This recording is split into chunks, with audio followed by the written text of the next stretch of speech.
Y siempre es un placer hablar con Charo Sádava. Ella es la decana de la Facultad de Comunicación de la Universidad de Navarra. ¿Qué tal, Charo? ¿Cómo estás?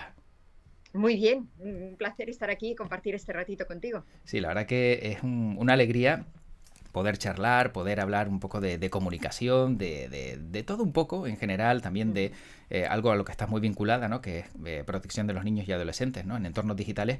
Pero lo primero, ranking de las 100 mujeres líderes en España, que si no me equivoco no es la primera vez que has estado en este ranking, ¿verdad? No es la primera vez, no es la Ujú, primera vez. Y es cierto que hay muchas mujeres muy top en España, ujú. bueno, muchísimas, pero sí, en el 2018 ya formé parte de ese ranking y este año de nuevo estoy seleccionada entre las candidatas. ¿Y por qué un perfil como el tuyo entra en un ranking como este? ¿Qué requisitos se exigen?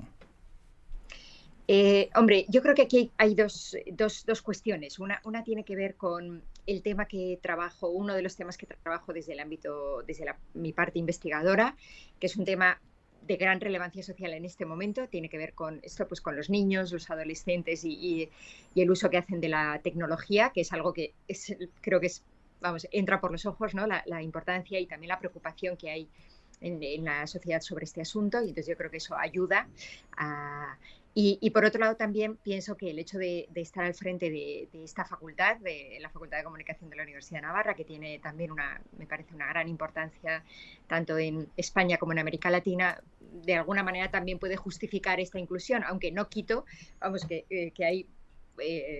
Vamos, que es circunstancial en este Ujú. caso, ¿no? O sea, que pienso que hay efectivamente muchísimo talento femenino que hay que reconocer.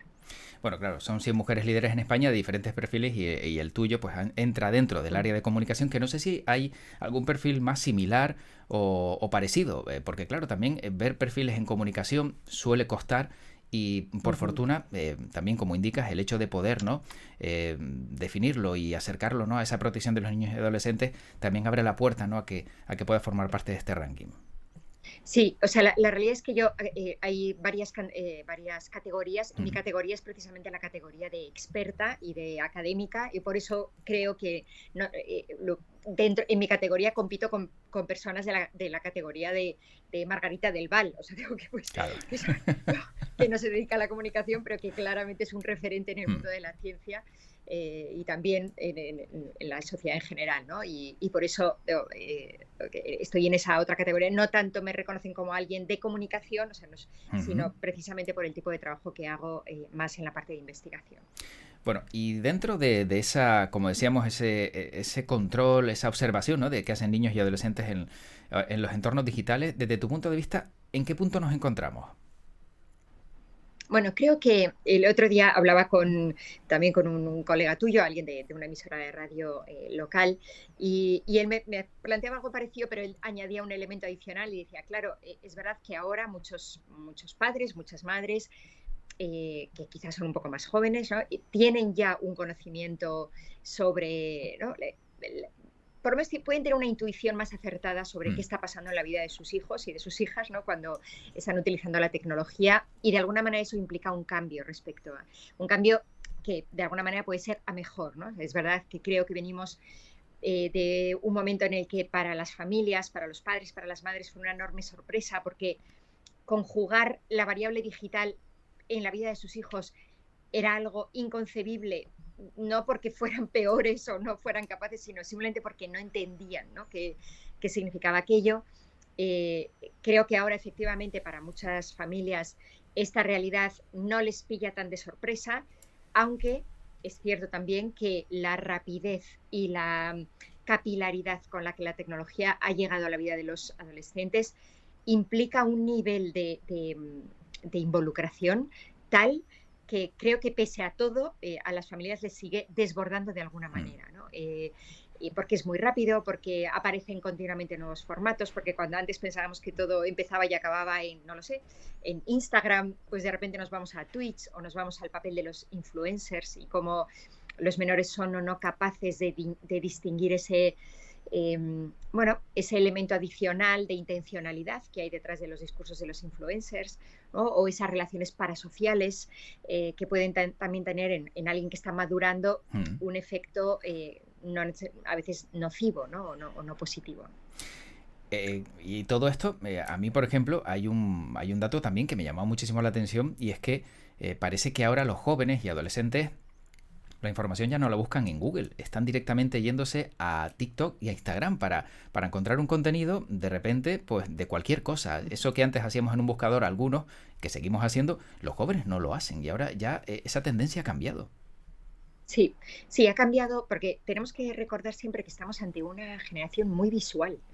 Y efectivamente en estos formatos, particularmente en TikTok, encuentran la explicación a cómo utilizar esto, o cómo enfocar un trabajo, o cómo hacer, ¿no? De una manera que ellos consideran mucho más fácil, ¿no? Es cierto que siguen leyendo y siguen leyendo a veces en formatos y contenidos que nos resultan inverosímiles, ¿no? Como adultos, leen mucho, pero es verdad también que se sienten muy cómodos en el formato audiovisual y por eso estas nuevas plataformas, también YouTube sigue siendo un canal para aprender a hacer cosas, ¿no?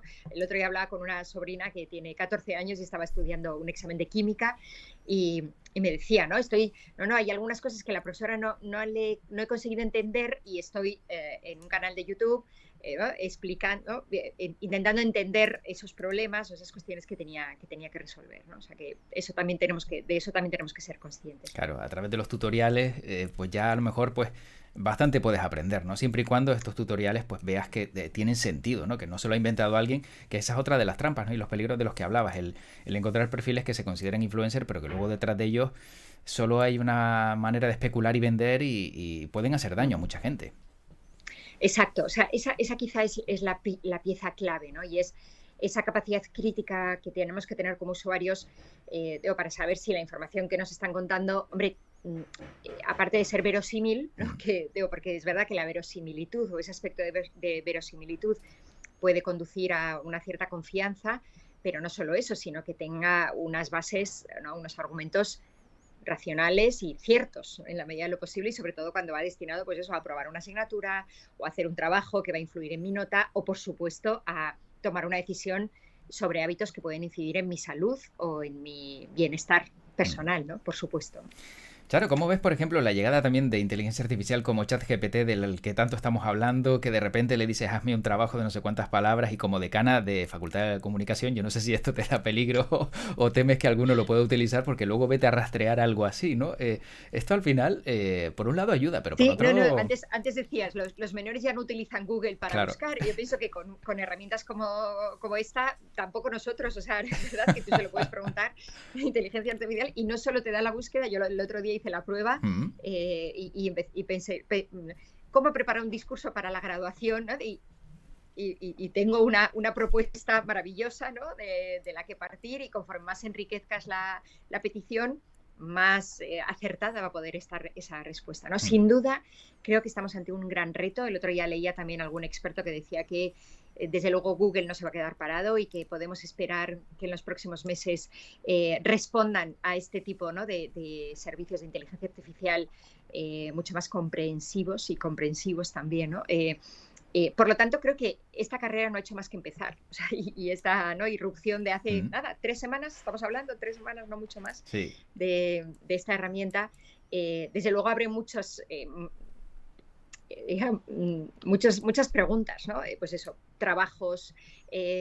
Alguien decía, voy a pedirle que escriba mi currículum, ¿no? Muchas cuestiones. Sí. Y a ver, yo creo que hay un aspecto positivo que tiene que ver con un desarrollo tecnológico que realmente sirva a las necesidades que tenemos, ¿no? O sea, porque a veces estas búsquedas un tanto artificiales, ¿no? Que nos devuelven resultados no orgánicos, no responden realmente a la manera en la que los seres humanos se relacionan. Eso es positivo, me parece que es un avance positivo, pero efectivamente se plantean muchas cuestiones de carácter ético. El otro día también alguien me decía que en el ámbito también de la inteligencia artificial de imágenes, la creación de imágenes con inteligencias artificiales, muchas bases de datos de creadores estaban poniendo este símbolo, ¿no? de no inteligencia artificial para evitar que las inteligencias artificiales se inspiren en su trabajo para generar sus imágenes, ¿no? Claro. O sea que más allá del aspecto ético de presento un trabajo que me ha creado una herramienta, también está el aspecto ético de una herramienta que crea un trabajo basada o inspirada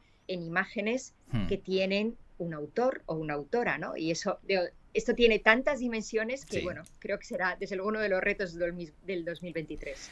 Bueno, dicen por aquí en el chat del stream, primero decía antes con cariño un seguidor, el Laguncho decía Navarrica, dice una buena Navarrica, ¿no? Al ver el Sí. origen de la universidad. Y también decía Ciudadano Ken, dice, está bien documentarse o aprender por medios digitales, pero recordemos que los valores se aprenden en la vida terrenal.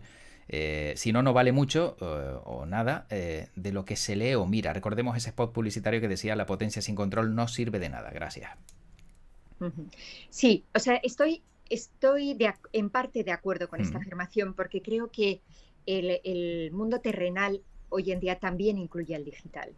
Estoy totalmente de acuerdo en que la experiencia educativa presencial tiene muchísimo potencial educativo que no se restringe a esos momentos en los que estamos focalizados delante de la pantalla viendo un tutorial, ¿no? Y que efectivamente todo educa o todo deseduca, ¿no? Y educa la actitud del profesor, educa el grupo, ¿no? Y cómo responden los demás a las preguntas que plantea la profesora en el aula, educa cómo nos comportamos todos como grupo. O sea, efectivamente, ahí hay un papel de lo presencial que yo pienso que a día de hoy es insustituible. Creo que lo será a futuro, Mm. pero pienso que no hay ninguna tecnología que sea capaz de replicar eso. En eso estoy totalmente de acuerdo con este usuario, ¿no? Pero también pienso que hay momentos y circunstancias en las que esos elementos en el formato digital pueden ayudar quizá a personas que van más retrasadas o a que necesitan hacer un foco especial en un problema ¿no? que no han sabido y no han tenido quizá o son demasiado tímidos o la clase ha ido avanzando y no han tenido la oportunidad de volver a preguntar. Entonces creo que como todo es una cuestión de balance y de equilibrio, ¿no? Sin duda. Y si hablamos, por ejemplo, de formatos como Twitch, YouTube, Stream, todo esto de lo que estamos hablando, ¿crees que el periodista debe dar también el salto a canales como este, en el que algunos pues nos hemos también metido justo porque primero es una oportunidad y segundo también es una forma también de canalizar la información desde el punto de vista profesional? ¿Crees que también deben ocuparse o debemos seguir pensando en los medios tradicionales y olvidarnos de estas nuevas tecnologías?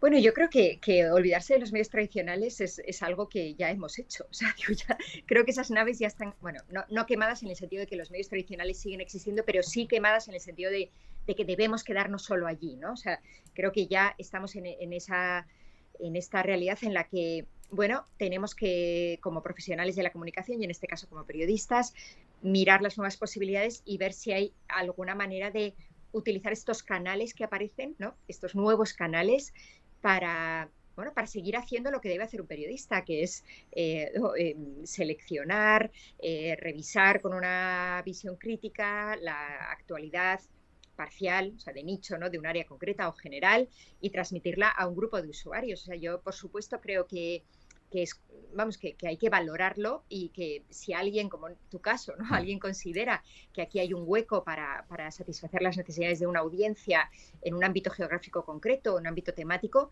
por supuesto, me parece que son canales que a los que no tenemos que tener ningún miedo, porque precisamente también hay muchos usuarios o un grupo creciente de usuarios que busca comunicarse aquí y Mm. que no haya aquí una vías, ¿no? o medios o personas dispuestas también a hacer este ejercicio, creo que es una pérdida en general para el periodismo, ¿no? Sí, porque al final, como decimos, ¿no? Si no se van dando saltitos y no se van ocupando este tipo de plazas, a lo mejor pues son ocupadas por otros y luego cuando te das cuenta, esa información, como tú bien destacada, que no se ha comprobado, que es una información a lo mejor sesgada o interesada, al final pues puede hacer pensar a esa persona que las cosas son así y realmente tiene que haber un equilibrio en todo eso, ¿no? Que también es una de las labores del periodista.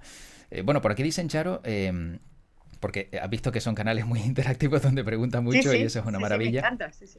Dice, recordemos que nosotros los que peinamos canas tuvimos la educación de cercanía. ¿Por qué cambiar una base que de siempre ha funcionado? Estamos donde estamos por esas personas que se implicaban directamente con tus valores y conocimientos. Una cosa es el ocio y otra la formación de seres humanos. Ujú. Sí, vamos, yo no he pretendido decir lo Hmm. contrario a lo Sí. que dice este usuario, o sea, y por eso pienso que la experiencia, cuando pienso en la educación primaria, secundaria, en el bachillerato, incluso en la universidad, o sea, mi universidad es una universidad que apuesta por la presencialidad como único modo para hacer lo que hacemos, ¿no? Y creo que efectivamente tiene muchísimas ventajas implica una experiencia que realmente puede ser transformadora y por lo tanto es valioso y yo creo que hay que defenderlo.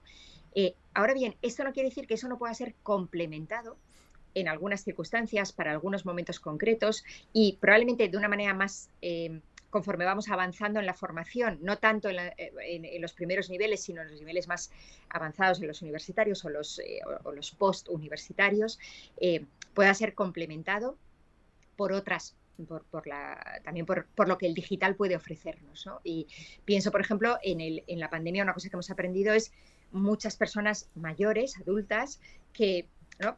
Que han descubierto que pueden retomar unos estudios universitarios o iniciar unos estudios universitarios, pero que ya no pueden hacerlo por su vida, ¿no? De una manera tradicional, yendo al campus 5 días a la semana, ¿no? Pero que en cambio ¿no? Las plataformas digitales les permiten reengancharse a una formación que va a ser muy útil para ellos para reajustar o reenfocar su vida profesional o para enriquecerla. Y que les permiten, ¿no? Les abren posibilidades que antes quizá eran menos habituales, ¿no? Entonces yo pienso que en los primeros niveles educativos la presencialidad es, como decía esta persona, ¿no? Es altamente, o sea, es un método altamente satisfactorio y probado durante siglos y por lo tanto no hay que cambiarlo, pero sí quizá puede ser enriquecido con otros medios que, bueno, que pueden tener en algunos casos pueden tener su valor. Y una pregunta, porque te he entendido, me ha parecido entender que, claro, en la Facultad de Comunicación de la Universidad de Navarra las clases son solo presenciales, pero ante todas las posibilidades que abren todos estos nuevos canales, no tienen semipresenciales, no tienen carreras online, no tienen, vamos, esa educación online. No, o sea, la apuesta después del confinamiento Sí. por la pandemia, la apuesta que hizo la universidad fue una apuesta por la presencialidad. O sea, nuestros títulos y grados oficiales, sobre todo los grados, son todos presenciales y apostamos al 100% por la presencialidad, lo que no quita que efectivamente en algunas clases, pues hoy este material lo vais a trabajar con estas clases grabadas, tal, pero no se contempla la posibilidad de que los alumnos puedan asistir online. En algunos programas de posgrado que se están lanzando ahora sí se están empezando a valorar estas experiencias bimodales, ¿no?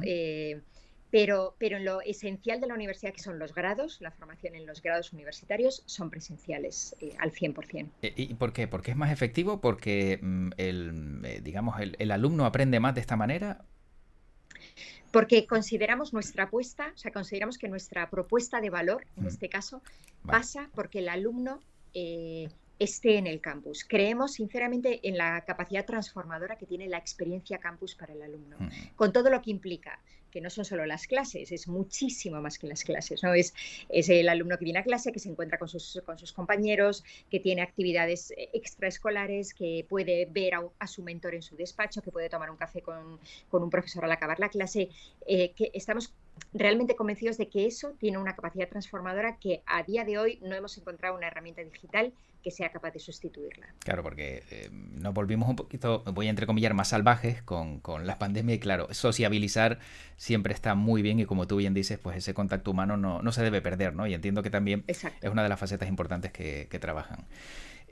Volviendo a los niños y adolescentes, desde tu punto de vista, ¿dónde encontramos el mayor error que se está dando ahora mismo en ese control que hay sobre ellos? Que los padres dejan que tengan un teléfono móvil y hagan lo que quieran, que a lo mejor pues cada cierto tiempo observen si ese teléfono móvil pues está teniendo dentro de él un comportamiento extraño al niño. ¿Dónde crees que hay que incidir de mayor manera? Pues mira, yo creo que me alegra que me hagas esta pregunta.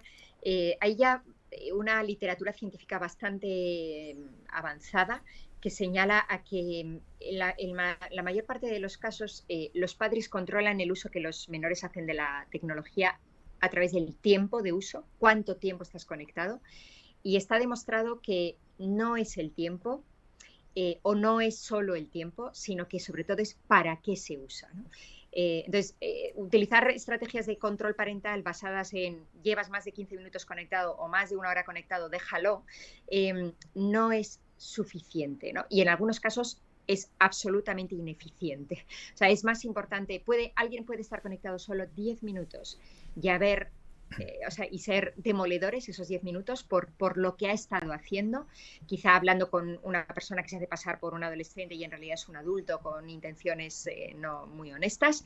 Es peor eso que alguien que está quizá 1 hora y media enganchado a una sesión de Twitch con alguien, ¿no?, que le está enseñando algo, o en una sesión de juego que efectivamente tiene unos tiempos que a veces o sea, son un poco más excesivos de lo aparentemente aceptable, ¿no? Por lo tanto, creo que la cuestión es el tiempo no es la clave, es qué estás haciendo. Y eso implica o exige a los padres interesarse. Oye, ¿qué estás haciendo? ¿A qué, no? Y no sé qué aplicaciones Claro. utilizas y en qué redes estás presente, ¿no? Y requiere tener un mínimo conocimiento y entablar esa conversación para que esa mediación tenga sentido, ¿no? Sí, y normalizar el que le puedan coger el teléfono móvil y observar lo que tienen, ¿no? Que claro, que tampoco sea una parcela de intimidad que ellos tengan como absolutamente cerrada, porque ahí es donde está el peligro. Recuerdo hablar hace años también con personas como tú, ¿no?, que se dedican a proteger a los menores, y decían, cuando le pongas un ordenador a un niño o una niña en una casa, pon la pantalla directamente enfocada hacia la puerta,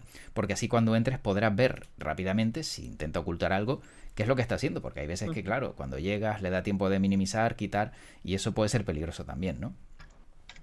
Sí, aunque entiendo que eso cada vez es más difícil Claro. y es más complejo, y también hay que ser consciente de que conforme los niños crecen y pasan a la adolescencia, también hay que respetar sus espacios de intimidad. Eso sin restar que la responsabilidad que tienen los padres, y hasta que el menor tiene 14 años, creo que ahí tiene que ser muy claras, las normas tienen que ser muy claras, somos responsables de tu bienestar, de lo que te pueda pasar, y por lo tanto tenemos que tener tus claves de acceso y tenemos que... Pero hay un momento en el que hay que empezar a soltar cuerda, y ahí Mm, ya eso ya creo que sí. entramos en el terreno de otras reglas, ¿no? Sin duda. Por aquí dicen, el contacto físico con un libro es básico para fomentar la creatividad e imaginación. Eso se está perdiendo, y es solución y placer inmediato, placebo de la vida real. Yo no sé si Charo Ujú. Sadada también es de las que prefiere, ¿no?, un libro físico o el libro digital como alternativa. Indistinto, no tengo preferencia, la verdad. A mí me gusta leer, me encanta Ujú. leer, y reconozco que en muchas ocasiones me es muy cómodo llevarme una tableta para leer en un viaje, pero si en otras ocasiones tengo un libro y es el libro el que ha llamado mi atención, pues leo el libro en papel. O sea, no Claro. tengo la verdad, una preferencia. Me gusta leer, esta es la realidad. O me gusta, sí, sí, sí, no. Como decían antes, los que peinamos canas, bueno, no peinamos muchas canas, pero hay que decir también que el tacto, el olor de ese libro, eso siempre al final parece que también tiene su magia, ¿no? Y a lo mejor, pues a mí, por lo menos desde mi punto de vista, leer un libro digital parece como que siempre me leo el mismo, porque el formato siempre es el mismo. Entonces, aunque cambie un poco la letra, parece que ahí también la cosa cambia algo.